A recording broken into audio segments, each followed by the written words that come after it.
Hello everyone, we're back with another story today, and today we're going to read Room on the Broom by Julia Donaldson and Axel Scheffler.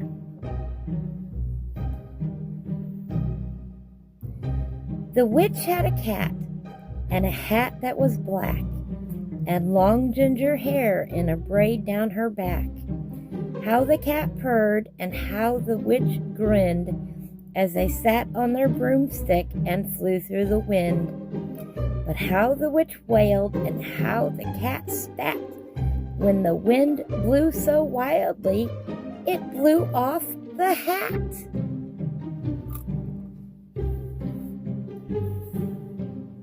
Down, cried the witch, and they flew to the ground. They searched for the hat, but no hat could be found. Then out of the bushes, on thundering paws, there bounded a dog with a hat in his jaws.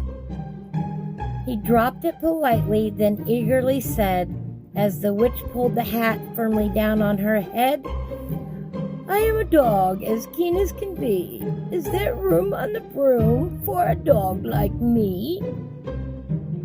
"Yes," cried the witch, and the dog clambered on. The witch tapped the broomstick, and whoosh, they were gone. Over the fields and the forest they flew. The dog wagged his tail, and the stormy wind blew.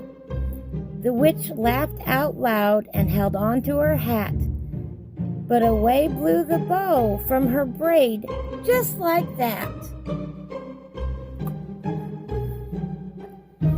"Down!" cried the witch, and they flew to the ground.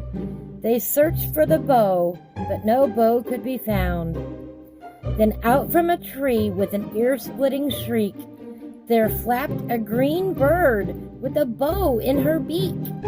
She dropped it politely and bent her head low, then said, as the witch tied her braid in the bow, "I am a bird as green as can be. Is there room on the broom for a bird like me?"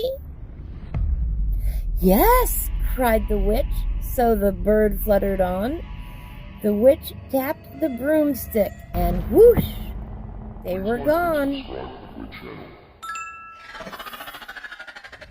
Over the reeds and the rivers they flew. The bird shrieked with glee, and the stormy wind blew. They shot through the sky to the back of beyond. The witch clutched her bow, but let go of her wand. "Down!" cried the witch, and they flew to the ground. They searched for the wand, but no wand could be found. Then all of a sudden, from out of a pond, leaped a dripping wet frog with a dripping wet wand. He dropped it politely, then said with a croak, as the witch dried the wand on the fold of her cloak, "I am a frog as clean as can be. Is there room on the broom for a frog like me?" "Yes," said the witch, so the frog bounded on. The witch tapped the broomstick, and whoosh, they were gone. Over the moors and the mountains they flew. The frog jumped for joy, and the broom snapped in two. Down fell the cat and the dog and the frog. Down they went tumbling into a bog. The witch's half broomstick flew into a cloud, and the witch heard a roar that was scary and loud. "I am a dragon as mean as can be, and which with French fries tastes delicious to me." "No!" cried the witch, flying higher and higher. The dragon flew after her, breathing out fire. "Help!" cried the witch, flying down to the ground. She looked all around, but no help could be found.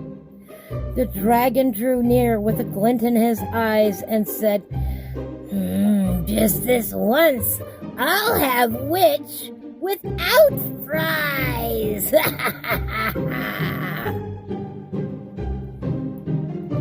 But just as he planned to begin on his feast, from out of a ditch rose a horrible beast.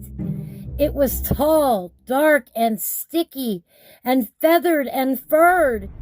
It had 4 frightful heads. It had wings like a bird. And its terrible voice, when it started to speak, was a yowl and a growl and a croak and a shriek.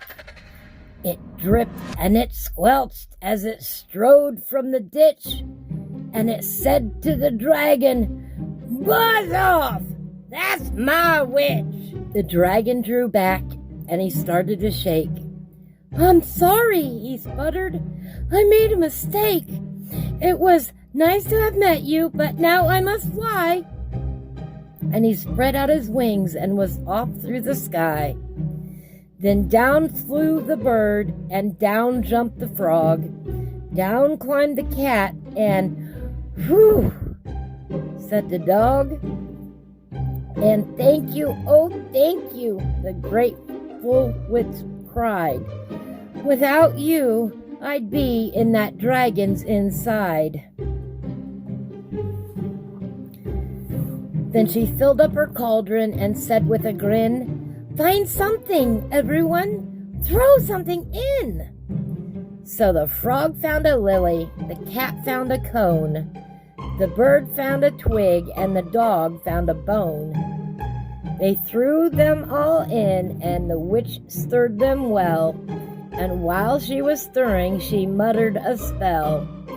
"Iggity, ziggity, zaggity, zoom!" Then out rose a truly magnificent broom, with seats for the witch and the cat and the dog, a nest for the bird, and a pool for the frog. "Yes!" cried the witch, and they all clambered on. The witch tapped the broomstick, and then whoosh, they were gone. I hope you enjoyed today's story, Room on the Broom. It's been a pleasure reading to you today, kids. I hope you go pick up a copy of the book, and I hope you have your parents read it to you often, and you enjoy it always. Take care, everybody.